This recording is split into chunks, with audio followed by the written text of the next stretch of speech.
Welcome to Something More with Chris Boyd. Chris Boyd is a certified financial planner practitioner and senior vice president and financial advisor at Wealth Enhancement Group, one of the nation's largest registered investment advisors. We call it Something More because we'd like to talk not only about those important dollar and cents issues, but also the quality of life issues that make the money matters matter. Here he is, your fulfillment facilitator, your partner in prosperity, advising clients on Cape Cod and across the country. Here's your host, J. Christopher Boyd. Welcome to the program, Something More with Chris Boyd. I'm here with a whole host of characters here. I got Jeff Perry and Russ Ball. All of us are from the AMR team at Wealth Enhancement, and our special guest today is Jillian Johnsrud. Jillian is the author of Retire Often. We're going to talk a little bit about your book and your approach to how people should have a more fulfilling life with their work-life balance. Thanks for being here. Thanks so much for having me.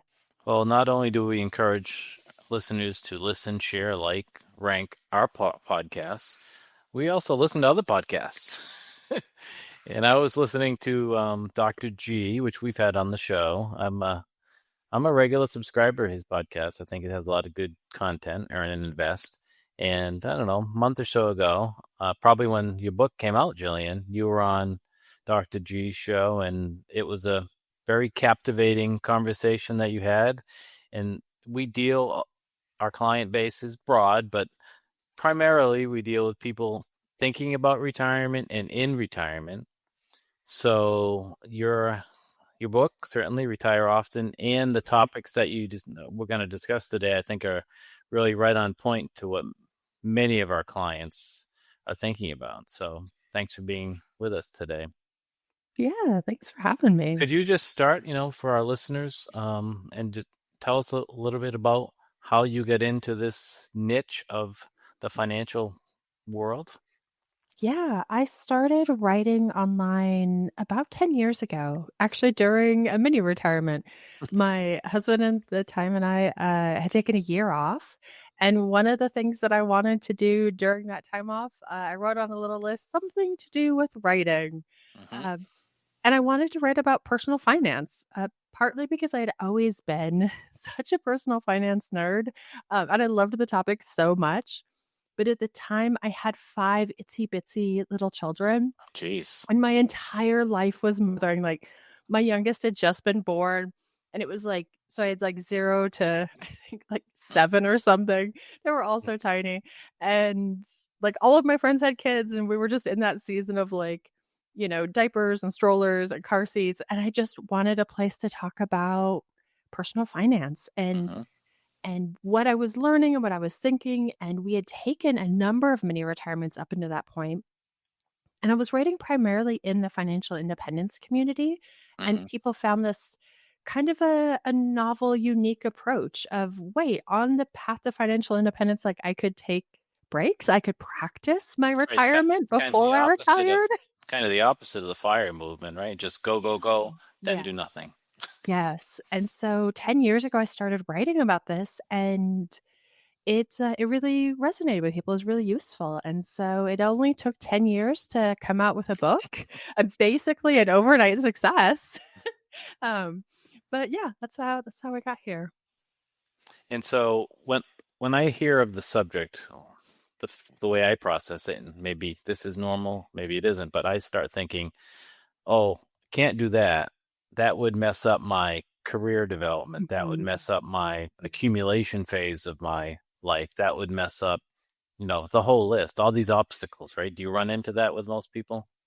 Absolutely. I think our brain is really good at like looking at risk and challenges and imagining those up front.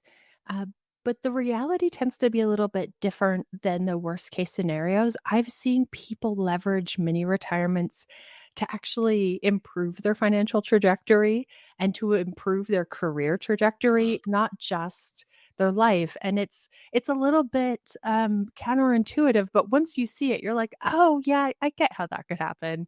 And the outcomes are pretty reliable, that this ends up being good across the board. And talk about some of those responses or some of those data, some of that data that shows that. I mean, so you think about, oh, I'm going to leave my job, my income. Fine, I've saved for that year. I'm ready financially for that year. But how and why could it be a positive for your career? Yeah, for a lot of people, I think the latest stat is like 89% of Americans have experienced burnout. Mm-hmm. And it's really tough when you're burned out to be exceptional. You can get up and you can get to work and you can get through the motions and you can do the thing. But I compare it to if a runner left for a month and came back and was 10% faster than Mm-hmm. all the other runners, you don't win 10% more races. Right. If you're 10% faster, you win all the races. And there's a lot of jobs where being the best and being exceptional at what you do, being creative and innovative and motivated and intuitive really matters. I used to work in commission sales, and whenever someone had something going on in their personal life, divorce, a death, whatever was happening, Mm-hmm. their sales would drop by 50%. Right. And you couldn't perceive it when they came into the office. Like, they didn't look like a mess, but there was something in those interactions. And I think we take for granted, we think, well, my 80% is good enough. And it is good enough. But there can be a huge advantage to really taking your professional success seriously and showing up as the best version of yourself. Maybe that means rest and recovering from burnout. Maybe that means additional training or improving your soft skills. But really, I kind of compare it to, I played basketball in high school, and we were a very competitive team. We took it very seriously. But every game you take a halftime. Mm-hmm. Every single game, not because you're lazy or unmotivated or you don't care about the outcomes. Like, you take the halftime because you care so much about the outcomes. Yeah, you make adjustments, you get a little rest. Yeah, gets really important. And I think applying that same passion and that same discipline to our careers. Can you tell me a little bit about the lead up to this? I mean, I think many people have trouble making ends meet as it is, let alone having the structure and discipline to save sufficiently to have a mini retirement. Yeah. How do you move from the mundane to having that kind of structural discipline? Yeah, well, I think first I might define what a mini retirement is. We'll start there. Okay, yeah. So I define a mini retirement with 3 elements. It's a month or longer. I think a month is like that minimum effective dose. Stepping away from your primary career or your 9 to 5 and to focus on something that matters to you.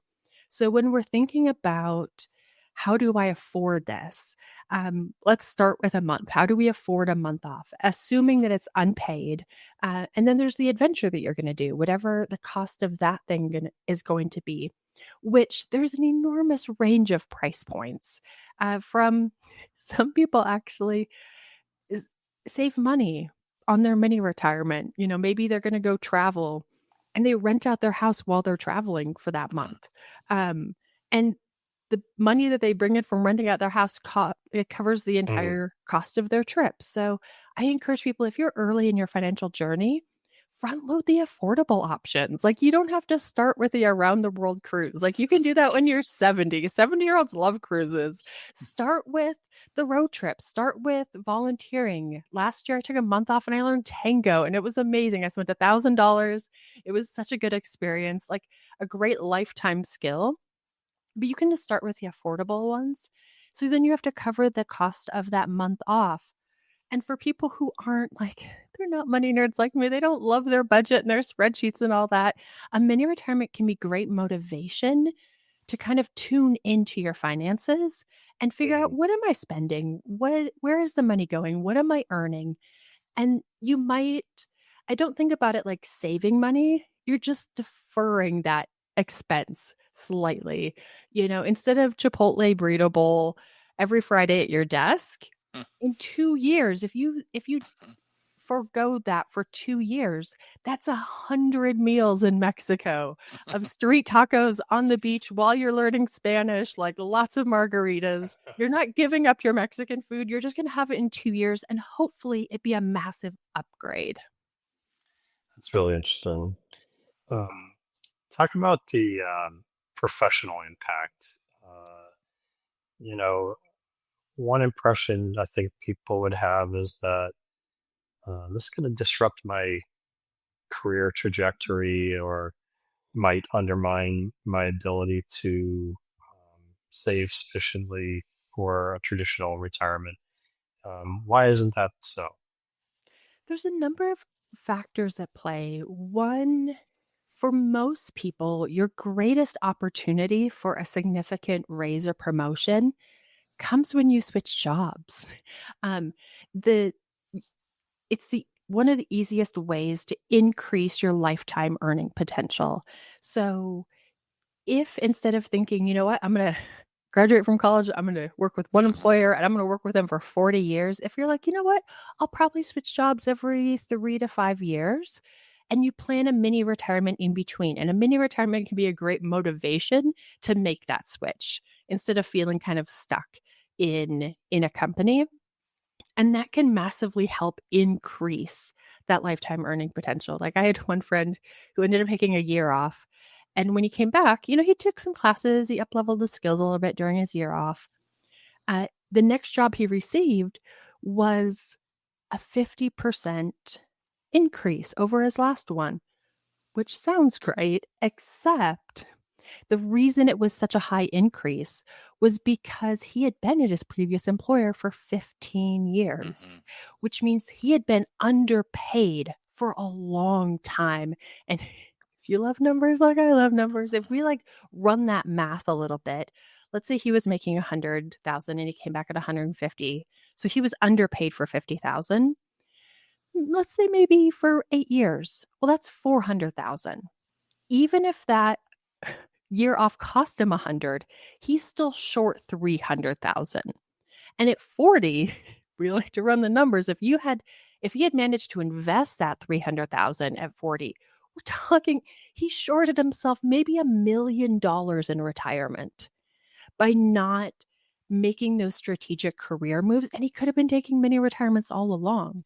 So I think in the current economy, thinking through our career trajectory, as in maybe it makes sense to make a switch 3 years, 5 years, every 10 years, and take this mini retirement in between to recover from burnout, to come back fresh, to up-level our skills. Because the other reality is this idea that you can front load all of your education by the time you're 22, and then you never need to learn a skill again. You never need to up level because your job will never change at all and AI is not going to affect it. Like that might not be true anymore. Machines are getting really good at being machines. And I think humans need to get really good at being humans, and mini retirements gives us that opportunity. Jillian, I can see the argument for younger people. Russ, don't listen. For younger people, and how that might be a lot easier to transition in and out, take mini retirements. But when you get up into your 50s, you feel like and you're in a good job, that pays you well, it's okay, maybe you're burnt out, maybe you're not totally satisfied, and you'd like to do the mini retirement or practice retirement maybe. Yeah. But you feel like if I leave this position at my age, it's going to be super hard for me to find an employer who wants to take me on at 55 or 60. Is that an accurate perception for that age group? I think it's a really common fear. Right. And so if that fear is overwhelming, I would start by negotiating that time off. Negotiate a month off. Negotiate 2 months off with your current employer, because it does two things. One, you get that mini retirement, so you get to start to experiment with retirement and you're better prepared for your full retirement. But also I've found once you're really good at being the exception to one rule, Sometimes you get to be the exception to other rules. And I've seen people in this process of this negotiation and becoming the exception to really be able to create work roles that are very interesting, very meaningful, really dynamic for them, and kind of accommodate that work-life balance to where they're not itching to leave at 62 and a half. They're not so anxious to leave at 65 or 70. One, because they've taken multiple mini retirements. That bucket list is kind of satisfied. They've been doing the stuff all along the way. They don't have this Right. huge backlog once they turn 65. But also, they've been able to carve out and create these really meaningful, interesting work roles that work is a huge value add for them and their personal life. They're doing all the cool things. They're having all these amazing adventures with their spouse and their kids, and that desire to fully retire isn't as present. Yeah, I see it's related, but not as you position it, but where people have that built up desire to retire, and they do, Mhm. and 6 months later they're like, Yeah. wonder if I should go back. Yeah. Can I go back? What can I do? Right? Because Mhm. they're just the idea of retiring and being on vacation only lasts so long. Yeah. I think sometimes we underestimate the value of work in our life in creating structure and meaning and solving interesting problems and leveraging our skill set and the collaboration. But the great thing I've seen when people start taking mini retirements in earnest, like in their 50s and into their 60s, is maybe they end up switching employers and they find one that's a little bit more flexible. They start to suss out, how do I move in and out of seasons of intense work and seasons of like retirement? I have one coaching client who kind of thought she was going to fully retire from this, important corporate job, and ended up, she was in a very male dominated industry, but during that time she had mentored a lot of other women in this industry.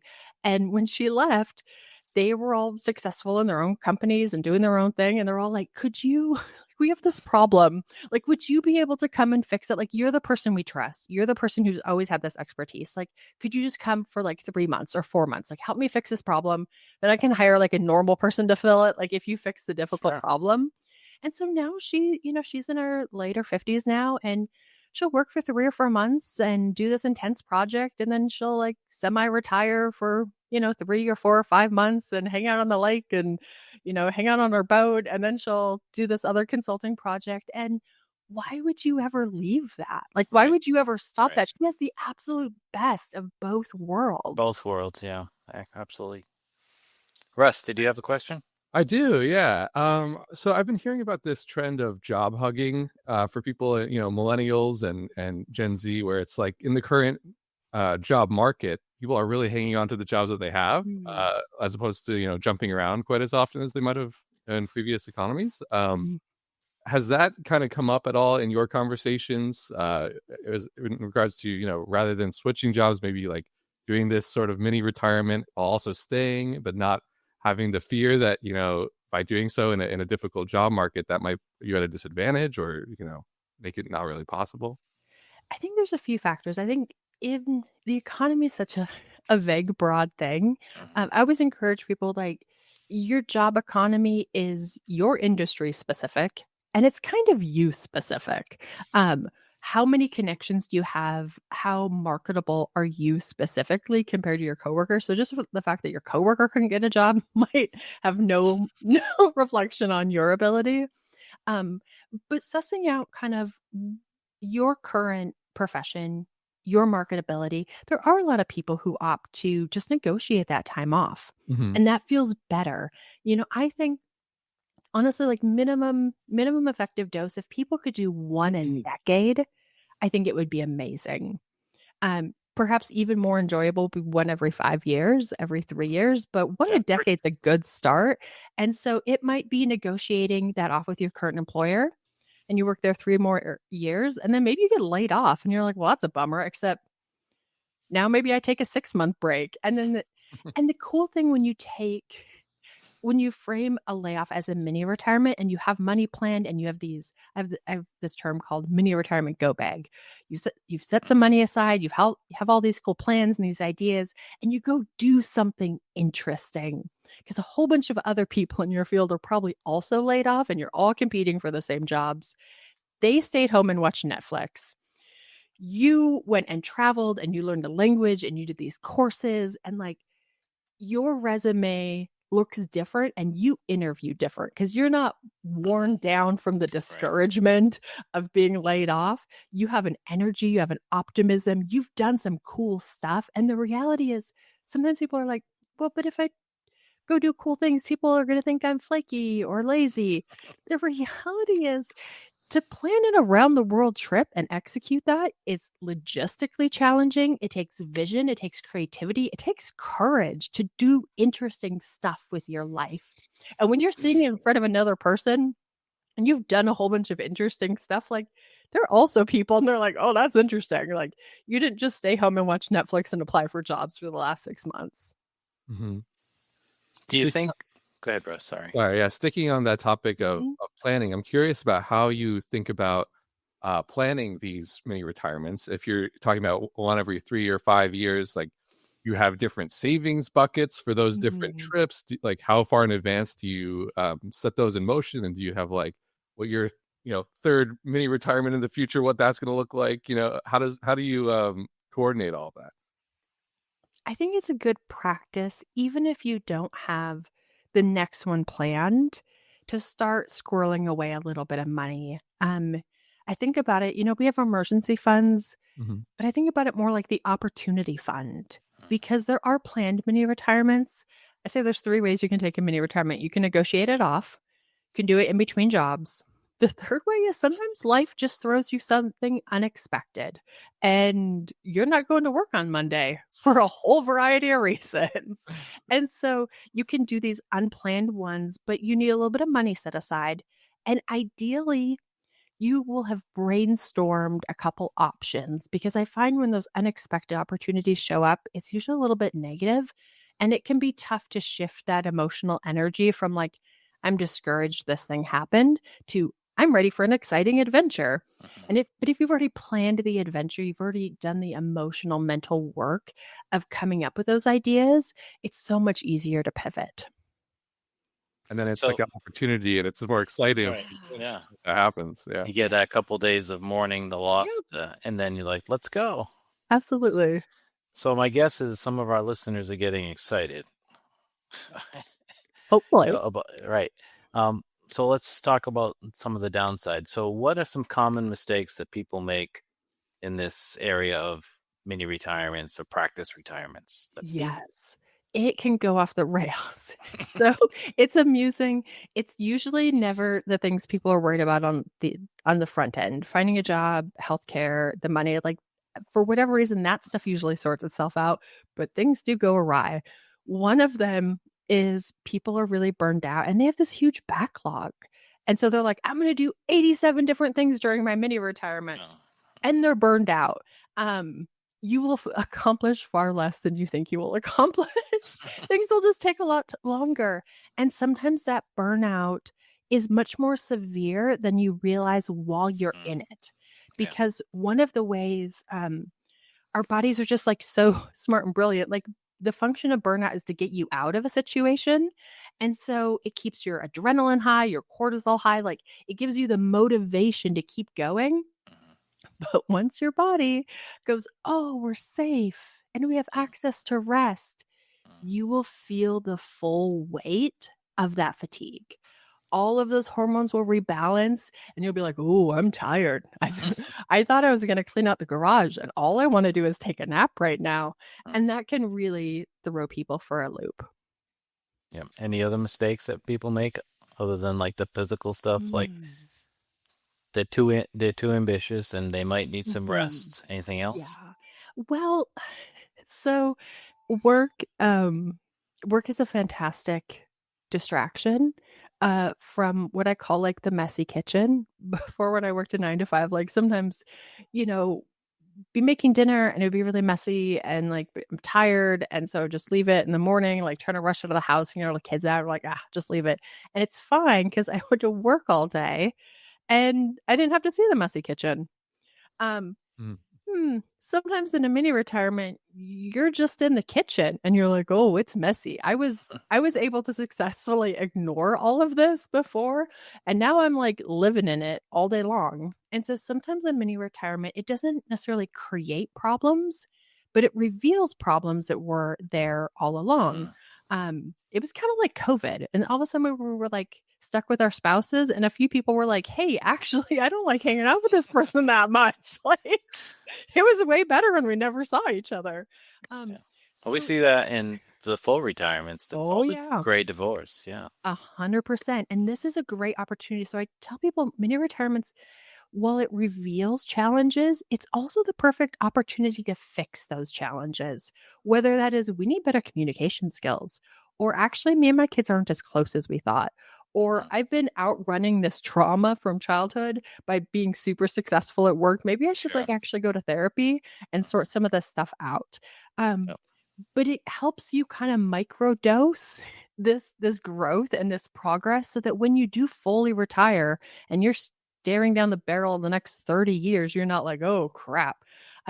All the stuff that I've avoided the first 65 years is all catching up with me. We might as well just take it in little chunks, sort things out as we go. Jillian, how do you handle this as a family? You mentioned you have a number of children. You and your husband presumably work simultaneously at times. Someone takes that one month, I can see how you could logistically make that work.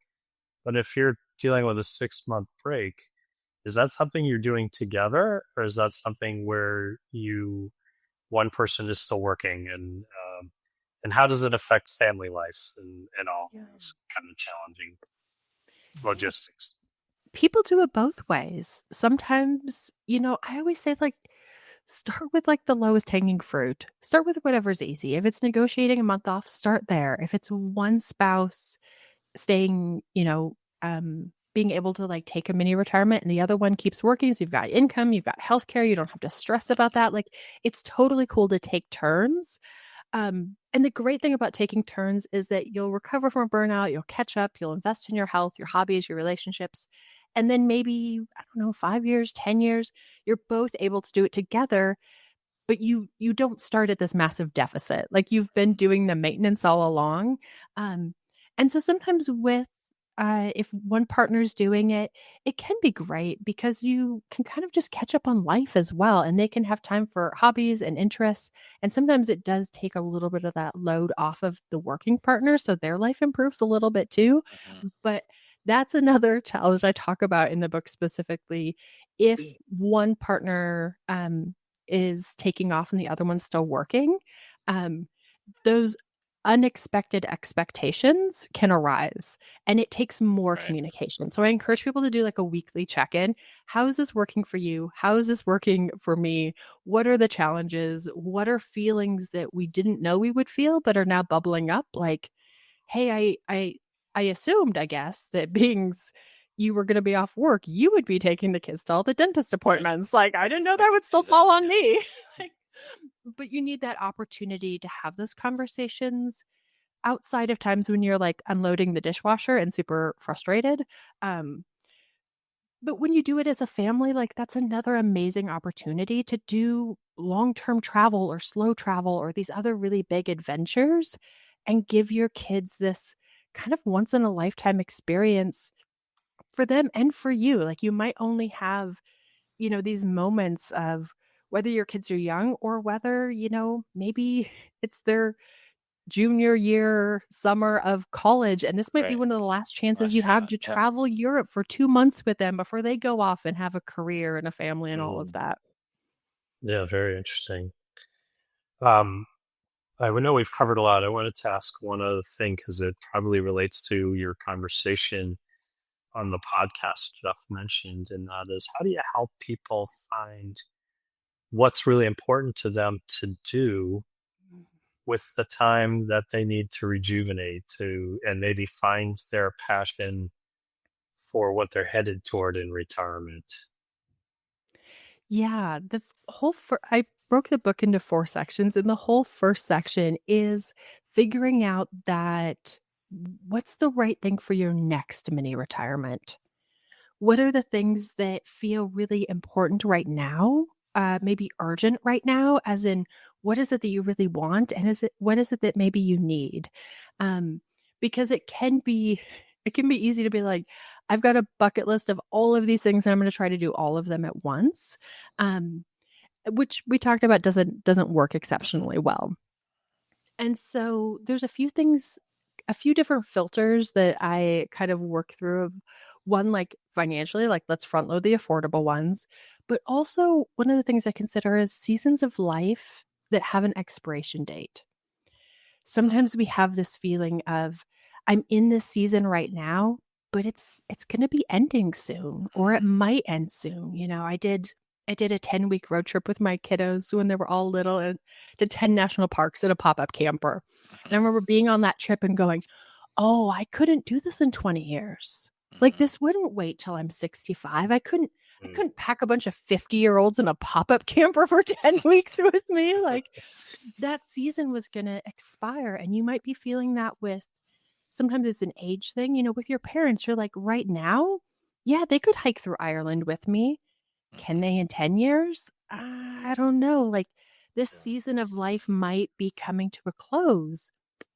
And maybe it's in your own health, or just, those transitions. I had someone someone I was talking to did a mini retirement just before him and his wife decided to start having kids. They're like, we know like this season of us be able to travel through Southeast Asia and do these crazy trips. Like it's going to be on hiatus for the next 15, 20 years. So like, I think that can be a good filter. Is there anything in your life that you feel like we could do this now, but it's not guaranteed in 5 or 10 more years?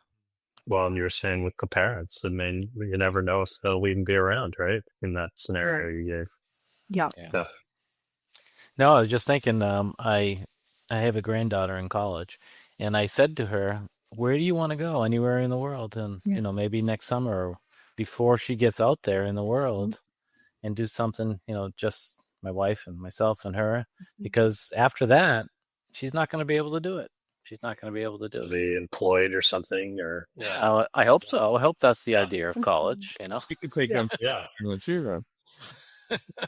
Yeah. There you go. So, where do people find your book, Retire Often? What's the best way to someone to purchase this? It's available everywhere. If you go to retireoften.com, you can find the book. I've got coaching, some free worksheets of like different ideas of how to figure out what to do. All of my stuff, it lives at retireoften.com. I have a really unhinged newsletter if you like that sort of thing. And on social media, I'm at Jillian Johnsrud. Thanks for being with us. And until next time, everybody, keep striving for something more. Thank you for listening to Something More with Chris Boyd. Call us for help, whether it's for financial planning or portfolio management, insurance concerns, or those quality of life issues that make the money matters matter. Whatever's on your mind, visit us at somethingmorewithchrisboyd.com or call us toll free at 866-771-8901. Or send us your questions to amr-info@wealthenhancement.com. You're listening to Something More with Chris Boyd Financial Talk Show. Wealth Enhancement Advisory Services and J. Christopher Boyd provide investment advice on an individual basis to clients only. Proper advice depends on a complete analysis of all facts and circumstances. The information given on this program is general financial comments and cannot be relied upon as pertaining to your specific situation. Wealth Enhancement Group cannot guarantee that using the information from this show will generate profits or ensure freedom from loss. Listeners should consult their own financial advisors or conduct their own due diligence before making any financial decisions.